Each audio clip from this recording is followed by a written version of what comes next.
तो एक नया किसान का रजिस्ट्रेशन करने के लिए सबसे पहले तो आपको गूगल पे सर्च करना है पीएम किसान। जैसे आप सर्च करोगे तो पहला जो लिंक आता है pmkisan.gov.in वाला, आपको इसी पे क्लिक करना है। अब जैसे मैंने क्लिक किया है तो पोर्टल का जो इंटरफेस है कुछ इस तरीके का आएगा, जिसमें कि आप एक फार्मर हो, एक नया रजिस्ट्रेशन करने के लिए नीचे की तरफ आओगे तो फार्मर कॉर्नर का एक ऑप्शन दिया गया है।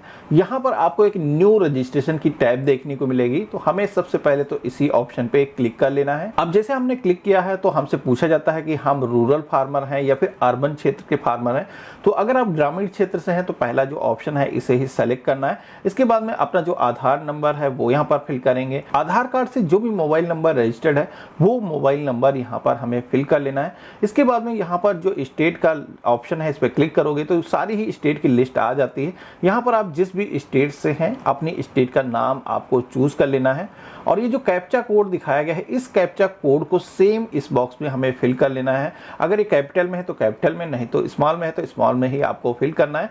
इसके बाद में गेट ओटीपी के ऑप्शन पे क्लिक करना है। तो इतना करते ही आपके आधार कार्ड से जो भी मोबाइल नंबर पंजीकृत होगा उस पर एक ओटीपी जाएगा, जो कि यहाँ पर आप देखोगे कि हमारे फोन पर ओटीपी जा चुका है। तो वो ओटीपी यहाँ पर हमें फिल करना है। ये जो कैप्चा कोड है नया फिर से आया है, इसे हमें इस बॉक्स में फिल कर लेना है। इसके बाद में हमें सबमिट के ऑप्शन पे क्लिक कर देना है। अब सबमिट के ऑप्शन पे जैसे ही मैंने क्लिक किया है तो अगेन हमारे सामने एक ओटीपी का ऑप्शन आया है, जो कि ऑथेंटिकेशन होने के लिए आया है। अगर आपने इससे पहले कोई दूसरा मोबाइल नंबर रजिस्टर्ड किया है तो अब आपके आधार कार्ड से जो मोबाइल नंबर पंजीकृत होगा वही मोबाइल नंबर पर फिर से एक ओटीपी आया होगा, वो ओटीपी आपको यहाँ पर फिल कर लेना है। इसके बाद में आपको वेरीफाई ओटीपी के ऑप्शन पे क्लिक कर लेना है। अब जैसे हमने वेरीफाई ओटीपी के ऑप्शन पे क्लिक किया है तो यहाँ पर आप देखोगे कि फार्मर की जो डिटेल है ऑथेंटिकेशन हो करके ऑटोमेटिक यहाँ पर आ चुकी हैं। यहाँ पर बहुत सारी डिटेल इस फॉर्म में पहले से ही फिल है, जिसमें कि आपको यहाँ पर इस फॉर्म में जो भी इंफॉर्मेशन फिल नहीं दिखती है, ब्लैंक है, उन सारे बॉक्स में आपको अपनी जो इंफॉर्मेशन है उसे फिल करने की जरूरत है। जिसमें कि सबसे पहले यहाँ पर डिस्ट्रिक्ट का जो ऑप्शन है इसमें अपनी डिस्ट्रिक्ट सेलेक्ट करेंगे। यहाँ पर सब डिस्ट्रिक्ट यानी कि अपनी जो तहसील है उसको चूज कर लेंगे। ब्लॉक का जो भी नेम है यहाँ पर आपको अपना ब्लॉक सेलेक्ट कर लेना है। इसके बाद में विलेज की जो लिस्ट है वो आ जाती है। इस लिस्ट में से अपने गांव का जो नाम है हमें चूज कर लेना है। इसके बाद में फार्मर पर्सनल डिटेल के सेक्शन में आना है। यहाँ पर नेम पहले से ही फिल है। आपको कैटेगरी के सेक्शन में आना है। आपको यहाँ पर कास्ट सेलेक्ट करनी है, एससी एसटी जिस भी कास्ट से आता है। अगर जनरल से है तो जनरल का भी ऑप्शन दिया गया है। इसके बाद में फार्मर टाइप के सेक्शन में आना है। यहाँ पर ये जो स्मॉल वाला ऑप्शन है 1-2 हेक्टेयर वाला, ये जो ऑप्शन है इसे ही आपको चूज करना है। इसके बाद में आप सभी लोग इस फॉर्म में नीचे की तरफ देखोगे तो मोस्टली जो इन्फॉर्मेशन है एड्रेस वगैरह वो ऑटोमेटिक ऑथेंटिकेशन होकर के आ चुकी है। अब इस फॉर्म में नीचे की तरफ आओगे तो यहाँ पर लैंड रजिस्ट्रेशन आईडी वाला जो सेक्शन है वो ब्लैंक है। ये आईडी आपको यहाँ पर फिल करने की जरूरत होगी। अब ये जो आईडी है आपको कहाँ से मिलेगी, तो इसको लेकर के परेशान होने की जरूरत नहीं है। बहुत सारे किसान यहीं पर आकर के अटक जाते हैं। तो ये जो रजिस्ट्रेशन आईडी है आपको अपना भूलेख के पोर्टल से निकालने की जरूरत होगी। तो भूलेख की डिटेल को निकालने के लिए सबसे पहले तो गूगल पे आपको सर्च करना है भूलेख, स्पेस दे करके अपनी जो स्टेट है उसका नाम आप सभी को सर्च करना है। जैसे ही आप सर्च करोगे तो आप सभी के सामने इस तरीके की जो वेबसाइट है आ जाएगी, जहां पर आप सभी को सबसे पहले तो आपका जो भी डिस्ट्रिक्ट है यहां पर चूज कर लेना है। सब डिस्ट्रिक्ट तहसील यहां पर सेलेक्ट कर लेना है। विलेज का जो नेम है आप यहां पर सेलेक्ट करेंगे। अब इतना करते ही आप सभी से यहाँ पर भूलेख की जो रिकॉर्ड है डिटेल निकालने का जो ऑप्शन है वो आ जाता है, जिसमें कि यहाँ पर आप ये जो डिटेल है खसरा या फिर गाटा संख्या या फिर खाता संख्या या फिर खातेदार के नाम के माध्यम से निकाल सकते हैं। तो अगर आपके पास में पहले से कोई भी खतौनी मौजूद है तो उस पर जो गाटा संख्या मौजूद है, जो खाता संख्या है, वो आप फिल करके यहाँ पर डिटेल को फेच कर सकते हो। अब जैसे हमने यहाँ पर खसरा वाला जो ऑप्शन है उसको चूज किया है और इसके बाद में यहाँ पर हमारा जो खसरा नंबर है हमने फिल किया है और खोजी के ऑप्शन पे जैसे हमने क्लिक किया है तो आप यहाँ पर देखोगे कि लैंड रजिस्ट्रेशन जो आईडी है वो यहाँ पर शो हो चुकी है। अब हमें यहाँ पर ये जो लैंड रजिस्ट्रेशन आईडी दिखाई गई, यही आईडी हमें अपने फॉर्म में जाकर के फिल करना है। इसके बाद में राशन कार्ड नंबर के सेक्शन में आना है। यहाँ पर किसान का जो राशन कार्ड नंबर है वो यहाँ पर फिल कर देना है। डेट ऑफ बर्थ के सेक्शन में पहले से डेट ऑफ बर्थ फिल है। यहाँ पर आप सभी को पीएम किसान मानधन योजना के बारे में बताना है कि क्या इसके साथ ही में आप इस योजना का भी बेनिफिट लेना चाहते हो। तो अगर आप यहाँ पर यस का ऑप्शन सेलेक्ट कर देते हो तो आप सभी को पीएम किसान मानधन योजना का भी बेनिफिट मिलने लगता है।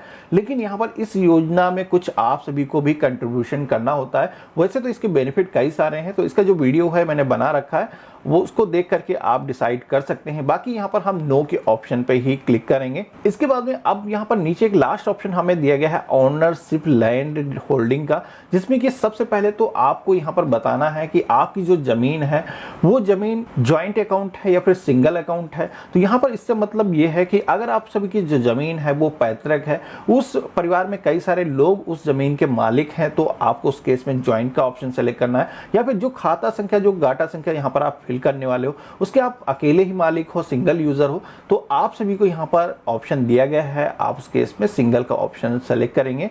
तो यहाँ पर हम जैसे ही चूज करेंगे, इसके बाद नीचे की तरफ आपको ऐड का ऑप्शन देखने को मिलेगा, जहां पर अब हमको अपनी जो लैंड की डिटेल है वो यहाँ पर हमें फिल करने की जरूरत होगी, जिसमें कि आप सभी को सबसे पहले तो यहाँ पर सर्वे खाता नंबर के सेक्शन में आना है। यहाँ पर अपना जो खाता नंबर है वो फिल करेंगे। डायरेक्ट खसरा नंबर के सेक्शन में आना है, यहाँ पर आप सभी को अपना जो खसरा नंबर है वो फिल करना है। यहाँ पर आप सभी को अपना जो एरिया है वो हेक्टेयर्स में फिल करना है, जितने भी जमीन है। तो यहाँ पर आप सभी को कोई भी कंफ्यूजन हो तो ये सारी डिटेल आप अपनी जो खतौनी है उस पर देख सकते हो। सेम उसी तरीके से यहाँ पर आकर के सारी डिटेल फिल करना है। इसके बाद में आप सभी को यहाँ पर बताना है कि आप सभी के पास में ये जो जमीन है इसके मालिक आप कब से हो। यहाँ पर डेट दी गई है बिफोर, यानी कि इससे पहले, या फिर यह जो डेट दी गई है इसके बाद में। तो यहाँ पर आप सभी को ये डेट का ऑप्शन सिलेक्शन करना है कि कब आप इस जमीन के मालिक हुए हो। इसके बाद में आपको यहाँ पर लैंड ट्रांसफर डिटेल के सेक्शन में आना है। यहाँ पर बताना है कि ये जो जमीन है आप सभी के नाम से कैसे आई है, जिसमें कि हो सकता है आपके पेरेंट की डेथ हुई हो, उसके बाद में आप सभी के नेम से वो जमीन ट्रांसफर हुई हो, या फिर आपने जमीन को परचेस किया है। इसके अलावा कई सारे भी और भी ऑप्शन दिए गए हैं, तो जो भी आप पे इम्प्लीमेंटेड है वो ऑप्शन यहाँ पर आपको सेलेक्ट कर लेना है। इसके बाद में आप सभी को लैंड वेस्टिंग डेट के सेक्शन में आना है। यहाँ पर जिस भी डेट को आपके नाम से वो जमीन आई है वो डेट यहाँ पर आपको सेलेक्ट कर देना है। इसके बाद नीचे की तरफ आओगे तो प्रीवियस जो ऑनर था उस जमीन का, उसकी भी डिटेल यहाँ पर मांगी जाती है। तो यहाँ पर जिस जमीन के अब आप मालिक हुए हो उस डेट से पहले उस जमीन का कौन मालिक था, उसका जो आधार नंबर है वो यहाँ पर फिल करना है। तो अगर आपके पेरेंट ही ऑनर थे तो आपको अपने पिता का जो आधार नंबर है वो फिल कर देना। किसी से जमीन खरीदी है तो उसका जो आधार नंबर है वो यहाँ पर फिल करना है। ये इसलिए मांगा जाता है कि अगर उसको पीएम किसान सम्मान निधि योजना का पहले से बेनिफिट मिल रहा है तो उसका जो बेनिफिट है वो बंद किया जाए, उसके बाद में आपको ये जो बेनिफिट है वो दिए जा सके। तो यहाँ पर वो डिटेल फिल कर लेना। इसके बाद में पट्टा नंबर या फिर आरएफए नंबर वाले सेक्शन में यहाँ पर नो का जो ऑप्शन है इसे ही आपको सेलेक्ट रहने देना है और पेज में नीचे की तरफ आना है। यहाँ पर आप सभी को एक सपोर्टिंग डॉक्यूमेंट अपलोड करने के लिए बोला जाता है, जो कि यहाँ पर आपको अपना जो लैंड की रिकॉर्ड है यानी कि खतौनी है वो यहाँ पर अपलोड करना है, जिसको आप सभी को पीडीएफ फॉर्मेट में यहाँ पर अपलोड करना होगा। अब ये जो खतौनी है आप सभी लोग अगर इंटरनेट से डाउनलोड करते हो तो पीडीएफ फॉर्मेट में ही डाउनलोड होती है। इसके अलावा अगर आपके पास में पहले से है तो आप उसको फोटो से कैप्चर करके उसको भी पीडीएफ में ऑनलाइन कन्वर्ट कर सकते हो। कई सारे टूल आते हैं, तो यहाँ पर आप सभी को कन्वर्ट करने के बाद में वही फाइल यहाँ पर अपलोड कर लेना है। तो यहाँ पर मैंने ये जो है फाइल अपलोड कर ली है। अब हमें यहाँ पर सेव के ऑप्शन पे क्लिक कर देना है। तो इतना करते हुए आप देखोगे कि पीएम किसान सम्मान निधि योजना के अंतर्गत जो हमारा रजिस्ट्रेशन है वो सक्सेसफुली हो चुका है। यहाँ पर आप देखोगे कि हमारे रिकॉर्ड्स सबमिट हो चुके हैं, ये हमें मैसेज आ चुका है। अब फार्मर आईडी भी हमारे सामने जनरेट होकर के आ चुकी है। तो आपको क्या करना है, ये जो रजिस्ट्रेशन होकर के फार्मर आईडी आई है सबसे पहले तो आपको अपने पास में नोट करके रख लेना है। अब यहाँ पर गवर्नमेंट की तरफ से पीएम किसान सम्मान निधि योजना के अंतर्गत जो आपको बेनिफिट दिए जाने हैं उसके लिए आप सभी की जो एप्लीकेशन है एक बार इसको इंटरनली रिव्यू किया जाएगा। आप सभी के पास में वेरिफिकेशन के लिए भी कॉल आ सकती है, जिसके बाद में आप सभी को पीएम किसान सम्मान निधि योजना के जो बेनिफिट है वो मिलना स्टार्ट हो जाते हैं। बाकी इस योजना का स्टेटस कभी भी अगर आपको चेक करना है कि पीएम किसान सम्मान निधि योजना के अंतर्गत आपने अप्लाई किया है, आपका अकाउंट वेरीफाई हुआ है या नहीं हुआ है, कब से आपको बेनिफिट मिलेंगे, तो ये जो डिटेल है आप स्टेटस की टैब पर आकर के कभी भी चेक कर सकते हो।